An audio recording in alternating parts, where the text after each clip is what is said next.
আজ আমরা যারা এখানে উপস্থিত আমরা সবাই একরকম নয়। আমাদের আদর্শ আলাদা, অভিজ্ঞতা আলাদা, দৃষ্টিভঙ্গিও আলাদা, কিন্তু তারপরেও আমরা একসাথে বসেছি, আলোচনা করছি, কারণ আমরা সবাই দেশের জন্য, দেশের মানুষের জন্য ভাবছি। আর এই ভিন্নতা নিয়ে একসাথে কথা বলছি, একের পর এক শুনছি, এটাই গণতন্ত্রের আসল সৌন্দর্য।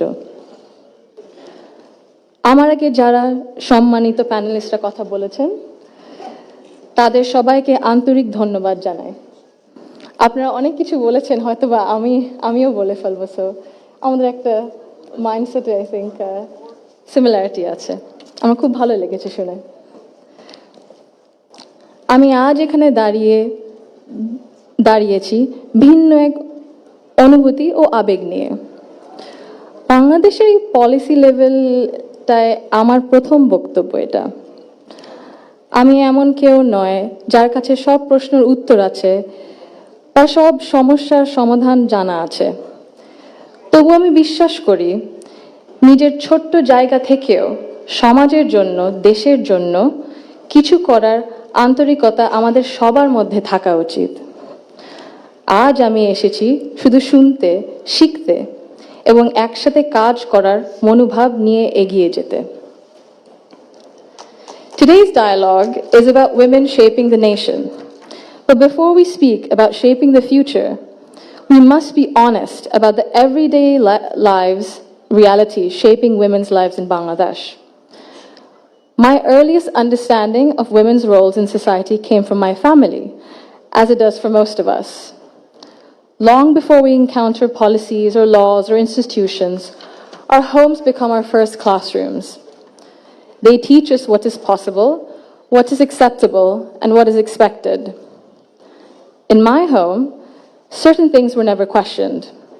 It was never questioned whether a woman could pursue an exemplary medical career while raising a family. It was never questioned whether a woman could build a nationwide social welfare organization on her own merit. It was never questioned whether a woman was fit to lead, to command authority in a room full of men. And it was never questioned whether the men in our lives would stand alongside the women in their lives as equals. My mother continued to excel professionally as a cardiologist in government hospitals, often in patriarchal settings, because she had encouragement and support at home to balance both career and family. In 1979, my Nanu, Saida Iqbal Mandbanu, began using her own home to open a free elementary school for vulnerable and disadvantaged children. What began as a personal act of care grew into one of the earliest NGOs in Bangladesh, Shurubhi, creating meaningful and lasting change in young people's lives. The belief that women's dignity must be recognized both privately and publicly was also reflected in my grandparents' lives and leadership beyond our family. My grandfather, President Zia Rahman, understood that development was incomplete if women were excluded. He saw women as capable contributors at home, at work, and in public life. And that belief carried into the choices he made as a leader. Under his leadership, the expansion of the garment sector meant millions of women entered formal work for the first time, gaining independence and income. The creation then of the Ministry of Women's Affairs reflected a conviction that improving the lives of women and girls required intention and structure. These were not just policy decisions, but they were an extension of the values that he lived by personally. That foundation was carried forward by my grandmother, Begum Khaleda Zia, who understood the transformative power of education that gave women voice, choice, and confidence. Under her leadership, girls' education was treated as a right, not a privilege. Free secondary schooling, alongside programs such as Food for Education, Cash for Education, helped keep millions of girls in schools and change the course of families across the country.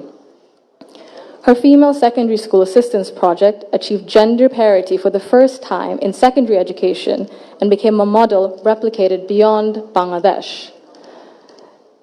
আমি যদি একটু সময় নিয়ে actually একটা ঘটনা মনে এসেছে দাদুর ব্যাপারে। এটা বলতে বলতে দাদু যখন আমাদের সাথে লন্ডনে ছিলেন গত বছর প্রথমের দিকে, উনি যখন এসেছিলেন তখন হাসপাতালে ছিলেন কিছু চিকিৎসার জন্য। ওখানে বিভিন্ন ধরনের বিভিন্ন দেশ থেকে নার্স ছিল, ডাক্তার ছিলেন, এবং একটি নার্স ছিলেন নাইজেরিয়া থেকে, নাইজেরিয়া ওয়েস্ট আফ্রিকাতে। আম্মা আব্বা একদিন দাদুকে সকাল সকাল দেখতে গেছিল। তো নার্স তারপরে বললেছে যে, ও আমি তো আপনার মাকে চিনেছি। আম্মু আব্বু বললো, কিভাবে? আপনার মাই প্রথম ইলেক্টেড প্রাইম মিনিস্টার বাংলাদেশের না? আম্মু আব্বু তো অবাক, হ্যাঁ আপনি কিভাবে জানেন? তো নার্স তারপরে বললো যে, আপনাদের যে উনি যে এত কিছু করেছেন এই মেয়েদের শিক্ষার জন্য, specially primary education, food for education, cash for education, এগুলো আমাদের সরকার ওই 35-30 বছর আগে দেখে ইমপ্লিমেন্ট করেছিল। আর ওই কারণে লক্ষ লক্ষ মেয়েরা গ্রাম অঞ্চলে, ওদের দেশে গ্রাম অঞ্চলে বিভিন্ন জায়গা সদরে এখনো শিক্ষা পাচ্ছে, অন্তত প্রাইমারি এডুকেশন লেভেলে। সো ভাবলাম একটু শেয়ার যদি করি, এখানেই করবো আপনাদের সাথে। জি। She also understood that education alone was not enough if women were not supported to remain in public and economic life. Supporting women to access credit, build livelihoods, and grow small businesses mattered. So did recognizing the realities of motherhood, of childcare, and that required systems being strengthened around maternity leave and childcare, which she did. That is because women were made to choose between family and participation in the economy. For me, these legacies show the values that I saw both reflected at home and in public. I was privileged to grow up surrounded by exceptional women, confident, capable, and accomplished. I was equally fortunate to have male role models, including my father and my grandfather, who valued those women and never felt threatened by their strength or ambition. In fact, the four most important people in my father's life, in my opinion, have been women for decades. And he has treated them with deep respect and reverence, not as an exception, but as the norm. Because of this, I grew up with what I now recognize was a skewed understanding of society. Living between Bangladesh and the UK taught me something important. Policies and access alone do not create equality. You can expand education, pass laws, set national targets, but if social norms and daily expectations and mindsets remain unequal, empowerment remains fragile. This is not about overt discrimination. Inequality often survives through habit and comfort, through what feels normal.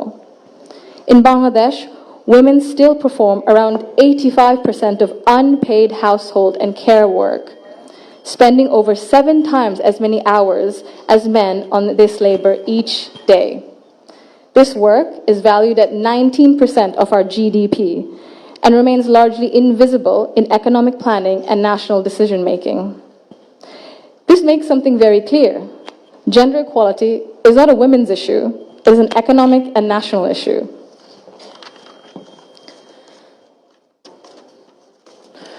When women carry the bulk of responsibility, their participation in the formal economy suffers.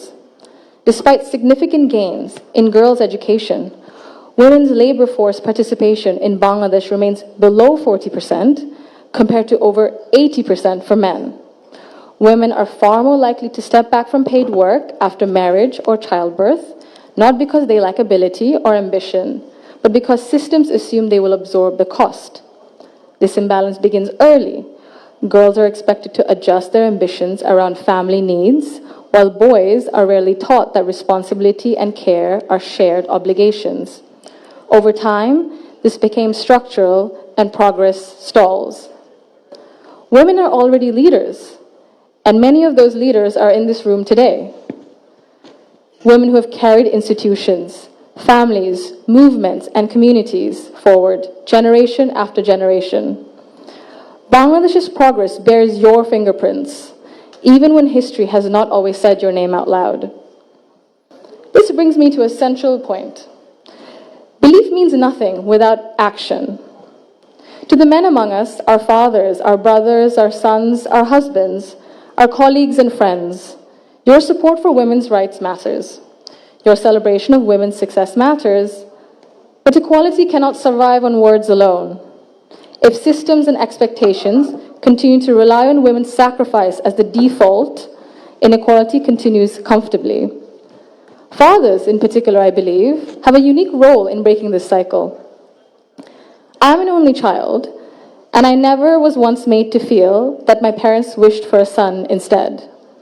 My father once scolded someone for even asking that question. He understood that while I was treated with respect and care at home, the world outside would not always be the same. So he made sure that I could navigate it with confidence.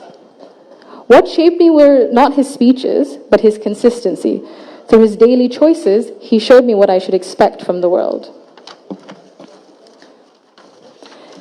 This is how change becomes sustained. When men confront in our lives, in our homes, unconscious bias honestly and model their behavior through respect and action, they create space for women not just to survive, but to thrive. In Bangladesh, the cost of inaction is visible. Girls' dropout rates sharply rise during adolescence. Women in public life, in leadership, face harsher judgment. In Bangladesh alone, there's a statistic that 78% of women have faced harassment online, primarily from Facebook. Education and opportunity collapse if inequality at home and in mindset remains untouched. And for a country facing climate change, economic and political transition, demographic pressure, Bangladesh cannot afford to sideline half its population through exhaustion and social expectation. When women are welcomed rather than sidelined, they do not only change their own lives, they change the future of their families and the future of the nation. If Bangladesh wants real progress, not symbolic success stories, but sustained national development, then empowerment cannot stop only at classrooms, only in offices or policies. They must reach our homes, our institutions, and our mindsets, and it must be the responsibility of all of us. I thank you all for engaging in an inclusive dialogue today that reflects the true spirit of progress. Thank you.